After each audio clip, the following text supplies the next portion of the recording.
Hey guys, Alex Man here, freelance for Hyper and all-time Bloodborne nut. A while ago we posted 5 things we wanted to see from Bloodborne, which can be found here. And we got most of those things. We got descriptive environments, we got interesting NPCs, we got fashion-born, and I think it's safe to say we got more Lovecraftian horror than we could have initially hoped for.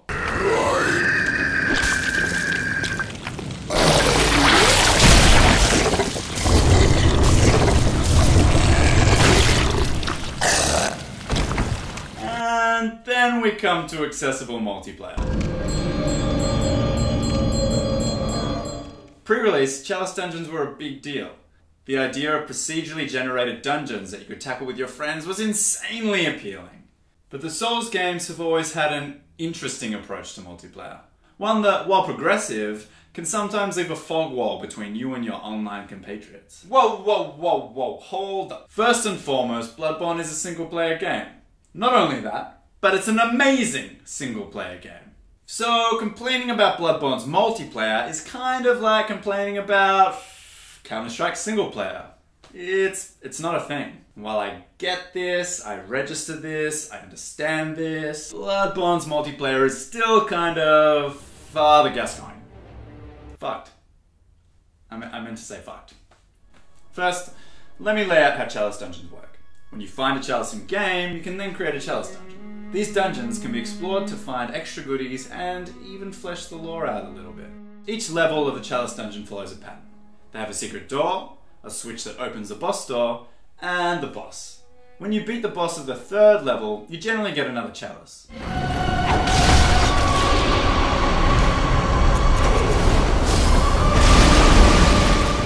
So there are 2 types of these. Regular chalices will create dev design levels that will be the same for everyone, while root chalices will create procedurally generated levels that will be different every time you make it. Different bosses, different loot, different weapons. You get the idea. These dungeons will definitely appeal to the grinders out there if you want to go it alone or play with faceless strangers. But if you want to play with friends, well, Bloodborne is going to make you jump through a heinous amount of hoops and then you once you've done it. Setting up a dungeon can be confusing, mainly because From utilize their work it out yourself mentality. While this concept supplies a backbone for Bloodborne's gameplay, it doesn't quite translate to the multiplayer menus. I've thrown a guide in the description for anyone who's stuck, but once you overcome this, there's still more hurdles to come. Summoning your friends acts very much like the regular game. The host rings the beckoning bell, and the others trying to join ring their sissy little resonant bells. And then after a long wait, it's finally time to play.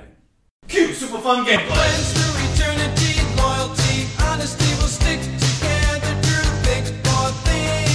Friends forever will be together. We're on top cause we play to win. Friends through eternity, loyalty, honesty will stay together through thick or thin. Friends forever will be. Sadly, this ends quicker than you'd expect. After beating the boss and competing in jolly cooperation, your friends disappear. If you try and ring your big old bell, nothing happens.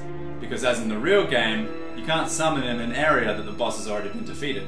So, logically you head to the next area.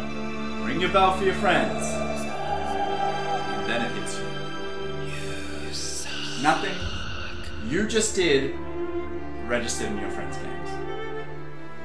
Nothing.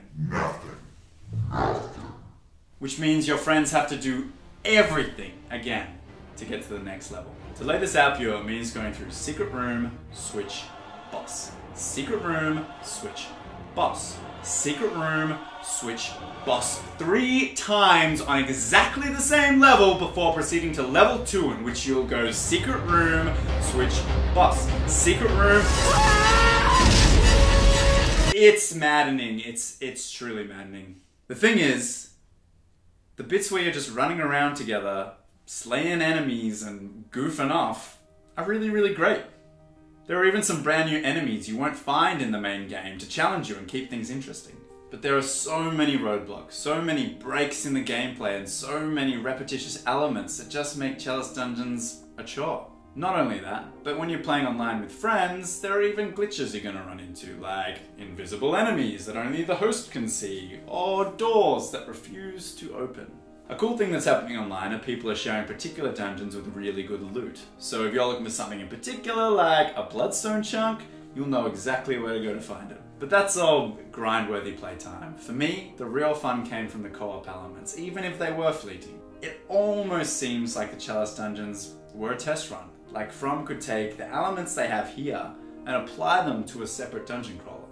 One that has enemies and bosses designed for 3 or more people. But at this stage, it just doesn't cut it. If you're looking for a fun multiplayer game to hang with friends online,